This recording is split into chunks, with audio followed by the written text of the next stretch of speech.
Hey guys, it is Christina here. I hope you're having the most amazing day ever. Today I'm going to be talking about psoriasis and carnivore. So if you're new to my channel, my name's Christina. I'm a naturopath, herbalist, life coach, as well as carnivore myself.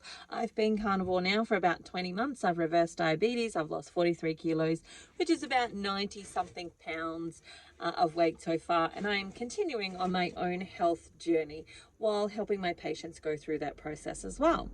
And in Facebook land, I'm in a number of the groups. So I'm in, a number of the carnivore groups, one of which is the Carnivore for Christians group. And that group, there was a question that was asked. So I'm kind of like the page expert in that group. And this individual asked this question around meat and so on, and different types of meat when it came to psoriasis, because they've got psoriasis and some of the issues are flaring up, etc. And they wanted to ask some questions. And when I was typing out the answer, I was like, hang on, this is going to be much easier if I just do a video on it. So I'm here to do a video on this topic. So in order to start to answer the question, what we really need to do is actually first have a bit of an understanding about what psoriasis actually is. So psoriasis, and I'm speaking very generally, right? I'm trying to keep it in layman's terms. So if you are a medico and you're watching this, I'm specifically purposely keeping this in layman's terms so it's kind of easy for your everyday individual to understand. And so when it comes to psoriasis, we want to know that there's two major components, one of which is the dermatitis component, which is very similar, not exactly the same, to eczema, but also the autoimmune component. And the autoimmune component is self-attacking self. That's what an autoimmune disease is. So when I'm working with a patient who's got autoimmune diseases, then I'm going to be working on a number of levels, one of which is the weak area, which in the case of psoriasis is the skin, and also the autoimmune component, which is to do with the immune system. But there's even more than that, because when the immune system is acting out, there's usually a reason why, and some of that is because it's overloaded, doing the roles of detoxification. And I'll explain it. So hold your horses. I'm going to get there and I'll explain it for you. So we're working on multiple levels when we're working on things with autoimmune components. But the other thing that I want to say is that when I'm working with a client, it's generally on multiple levels. So there's the physical level, but then there is often an emotional or spiritual level that goes along with that. So the emotional and spiritual level often is self-attacking self. So one of the things that I'm going to look at when I'm talking to patients or clients that have autoimmune conditions is I'm going to ask them to start being aware of their conscious thoughts, or the thoughts that are rattling around in their head. Start listening to what they're actually saying to themselves, because an autoimmune disease has the body self-attacking self, but usually also has the mind self-attacking self. And so if you start to listen to your thought life, what you might actually become aware of is that there's some chatter and that's some thought that's detrimental to you, that it's you attacking you with your own words in your mind. Now it might be in the voice of, say, your mom or a teacher or somebody else that said specific things about you, and then you just kind of keep repeating them to yourself in your head. That's one of those elements. The other element is I tend to look at where is the autoimmunity presenting itself. So in the case of the skin is like this barrier. It's our barrier between our innards and the outside world. It's our protective layer.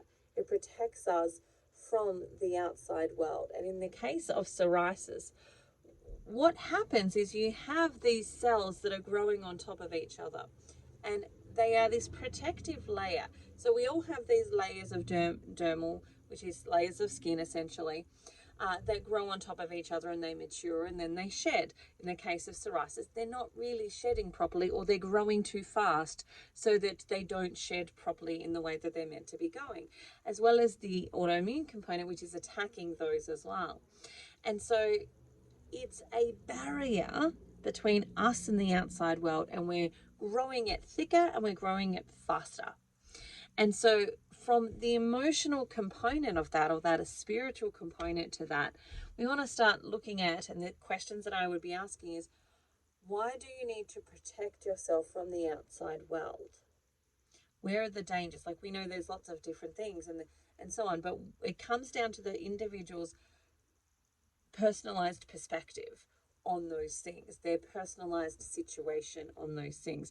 And just asking some questions allows them to start to go, oh, hang on, I've got this trauma that was here around this particular thing that I've built a barrier around myself with on an emotional level, and my skin is also doing that on a physical level. It's just kind of doing what I've been telling it to do, which is to create a barrier around myself, a level of protection around myself. Now, sometimes our forms of protection are not the most beautiful. So if our skin is gross, that's how we might label it, or if our skin is inflamed and red and angry, we're sending out messages to the outside world: stay away, I'm inflamed, I'm angry, I'm danger. Red generally in nature is a sign of danger. So we're naturally giving out these messages as well. So that's just one component that I want to kind of put over on the shelf when it comes to things like psoriasis as well as eczema, is to look at what are some of those other emotional elements that could be playing into the manifestation of the condition in your life. That autoimmune element, self-attacking self. Then the next part that I want to talk about is that when we're talking about the skin and conditions of the skin, for me as a naturopath and a natural health practitioner, there's always a reason why. Like, you know, from my perspective, the body is very intelligent. It has been designed in a gloriously magnificent way. And when it's doing something, it's usually doing it for a reason. And so I want to come and ask those questions. For what purpose are you doing this? For what purpose does this serve? And when we unpack those questions, some of what we get to when it comes to both the autoimmune element and the element of the skin becoming hot, angry, inflamed, irritated, rashy, all of the stuff, is because it's being used to help out. And so, you know, one of the ways my little brain works is that I've got all these voices in the sense of like the organs have a voice. And so in the scenario of psoriasis, and it's very similar for eczema as well, and a lot of other dermatitis conditions, is that the liver has been overloaded with toxicity. And when the liver is overloaded with toxicity, like think of the liver as this big beefy bloke that does all this job, heavy lifting, a lot of work for the body, but he's only got a limited capacity and he can only do what he can actually do. And so imagine Lenny the liver is over here and he is maxed out. He can't do any more. He's gassed. He needs help to get rid of some of these toxins. And so what he does is he calls out to the accessory organs. Yo, accessory organs, can you like come and help me take care of some of this? And so those accessory organs go, sure bro, send it over. And those accessory organs are designed to be able to help out in an emergency situation when there's too much that is happening and they need help. And so they're able to do this on a short-term basis. But on a long-term basis, that is where they struggle because they have their own role. They have their own job, they have their own purpose, they have their own things that they're meant to be doing. And they can help out on a short-term, get out of jail quick type of situation.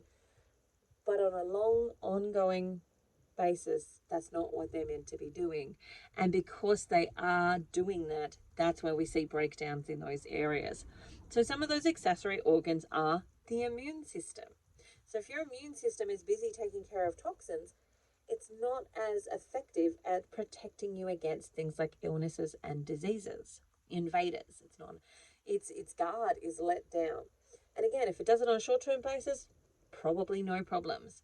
But because we're chronically overloading our bodies with toxins, it's being asked to do it on a long-term basis. And that's when we see the immune system start to break down. And that's where we see things like autoimmune conditions start to arise.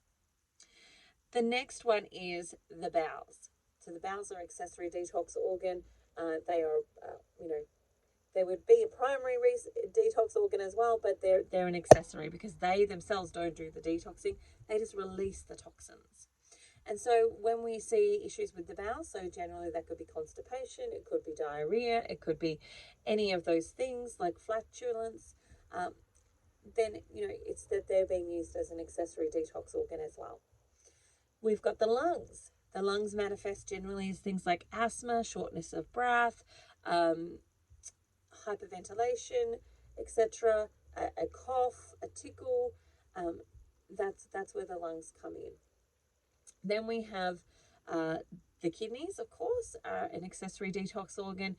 They do the filtration and the flushing. And then we have, if the kidneys are overloaded, that's when we're going to see things like kidney stones develop. That's where we're going to see things like blood pressure changes.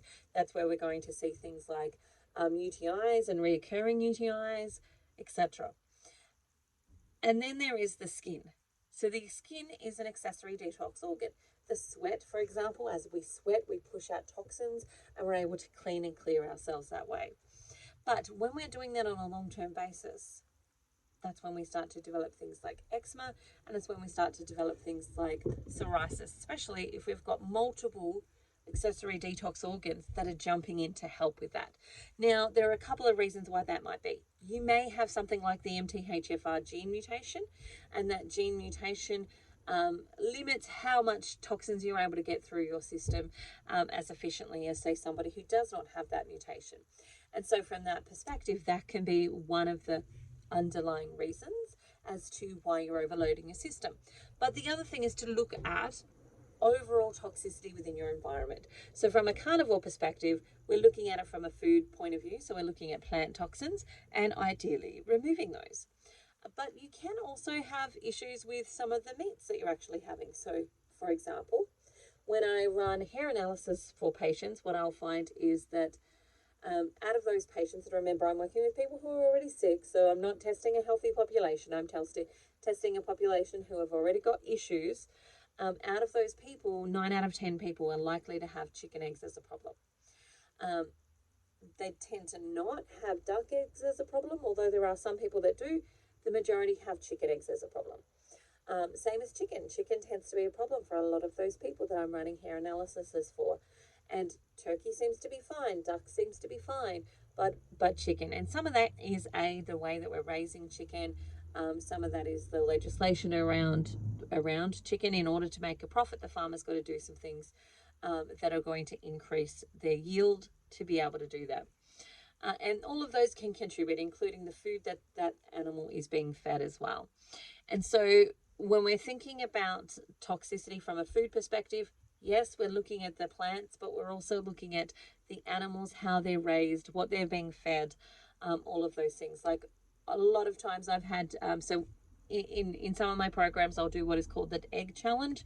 The egg challenge is the goal is to eat 10 eggs in a day. You can eat whatever else you like in regards to the carnivore or the keto version that you're actually doing, but you have to eat 10 eggs a day. And so in that perspective, what I have found is that a number of people who generally think that they don't have any problems with eggs do the challenge and then find that they're having some issues. And when we backtrack and we go, okay, what eggs did you use? Where did you get them from? Sometimes they've gotten them from friends who have got backyard chickens, and there's this assumption that because they've got backyard chickens from their friends that they're really healthy eggs. And then I'm like, just ask your friend what they feed their chickens. And what we've discovered a lot of the times is that the feed has been a GMO feed that's got corn and soy and other GMO products in it that ideally the client doesn't actually want to eat. And so when we've switched those eggs to something like biodynamic eggs, and the free range eggs, where we know for sure that those chickens are actually walking around outside eating bugs and stuff, and they're not getting GMO products, they're getting organic grain and etc., that there's been no problem with those eggs. So there's some interesting components in that. So from a food perspective, we definitely want to be looking at what we're actually putting in. But we also want to be looking at all of the other toxins. And I've said this so many times that we live in a world with exponential toxicity now than what our great-great-grandparents had, or generations before them had. We are exposed to these things at a much larger capacity, but we also tend to do much less in regards to supporting natural levels of detoxification. And what that means is, we used to do things like mud bath, or wash in the river, or wash in the sea, both of which actually, especially the sea, helped us with detoxification. Like the Epsom salts and the magnesium from the actual sea help to pull toxins from our bodies. The mud, clay, helps to pull toxins from our body, especially the skin. Sweating helps us do that. So we used to do things like, have a sauna and cold water therapy. Those things were something that we did on a regular, sort of more invigorating basis. We weren't exposed to as much toxins. Like, the average household now has so many toxins in it, it's not funny. And that includes things like the dishwashing liquid that you're using. Like if you're washing your dishes in hot, soapy water, then the dishwashing liquid that you put in there, went in as a liquid, now becomes a gas, because the heat from the water makes it a gas, and you are breathing in those toxins. You're also putting those dishes, you're also washing those dishes with that liquid that then a residue gets left on the plates, and then of course you put food on those plates and you eat some of that. And so just from washing our dishes, we've increased the toxins that we're exposed to. Not to think about, the shampoo, the conditioner, the soaps, the lotions, the potions, all of the things that we use on our skin, the sprays, etc. As well as, cleaners, things that we're cleaning our environment, our home with, the things that we're washing our clothes with, all have a level of toxicity. Unless we've consciously gone low tox and started to change and shift those products over, then they're going to have a level of toxicity that our body is going to have to deal with and remove in some way. Our liver is going to get whammied with a lot of those toxins, and so therefore has to remove them. And that's when we start to have problems with our accessory detox organs, breaking down, those systems starting to have issues as well. And so from that perspective, we really want to be looking at all of the different things that we're exposed to. Now, for a lot of people, food is enough. Just shifting your food is enough. But actually for others, it's not enough, and we have to go further, and we have to go beyond that. So we have to go to that place of looking at changing over our household chemicals as much as possible. Like, I'm sitting outside a library. When I go into that library, there's going to be chemicals in there. I can't do anything about those. That's part of the library. But I can make sure that my home is as clean and low tox as possible, so that I'm reducing the amount of toxins I'm being exposed to in my home. Considering, like, even my bed, for example, like if I spend 8 hours a night sleeping in my bed, that's 8 hours on sheets that are washed in some type of detergent. Could I make that a good one? I could be sleeping on a mattress that's got inner springs. Those inner springs amplify EMFs. Could I put an earthing sheet on that? Could I make sure that my bedding is low allergy and low tox? What could I do to make sure that my bed and my bedroom is as healthy as I could possibly be without adding more toxins to it, and actually looking at removing as many of those toxins as I possibly can. Along with that, then we want to look at, well, what else could I do to aid my body in detoxification? So things like earthing, going outside and putting your feet on the ground, spending time in the sun, like 15 minutes a day in the sun is really beneficial for us, especially without glasses and without a window. Like, we want to actually be outside and have the sun touch us to actually get the benefits of the rays from the sun in helping us detox and eliminate our body and make it work more efficiently and effectively.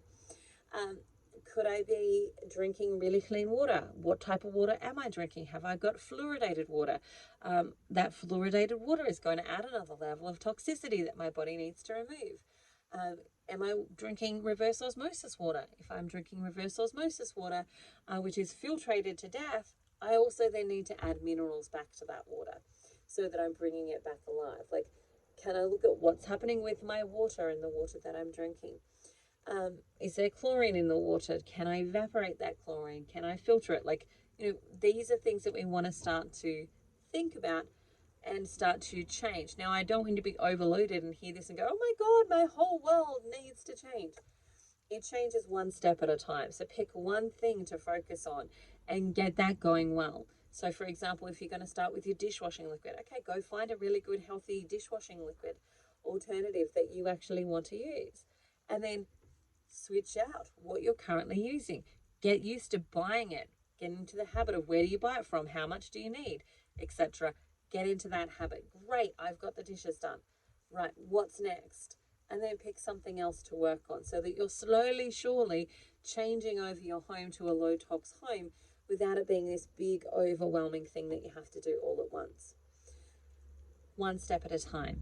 But then looking also at things like what can I do to aid my body? And that could be I could easily, I'm already a member of a gym. That gym has a sauna. I'm going to go and have some saunas and some cold water plunges. Great. I've aided a detoxification a little bit more effectively in my body. Can I have Epsom salt baths? Epsom salts actually help to draw out toxins within our bodies. Okay, great. I can have an Epsom salt bath or a foot bath or a shower. So, some of my patients don't have baths. And so what we get them to do is put some Epsom salts in a spray bottle and then spray themselves with it before they get in the shower. Leave it on for about 5 minutes, jump in the shower and wash it off. And that's going to help do some of that detoxification. It's not as great as being in a bath, but it's better than nothing. Go and walk around trees and seas. So when you're walking around the trees, you're breathing in clean air, you're releasing carbon dioxide, which they want, and we're doing this symbiotic exchange.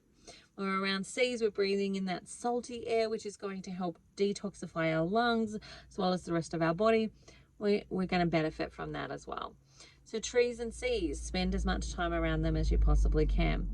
Look at things that help you de-stress. So if you've got a pet and sitting with your pet, patting your pet helps to de-stress you, spend time with your pet. Make sure it's a priority for you. And look at other ways to actually support your body with detoxification.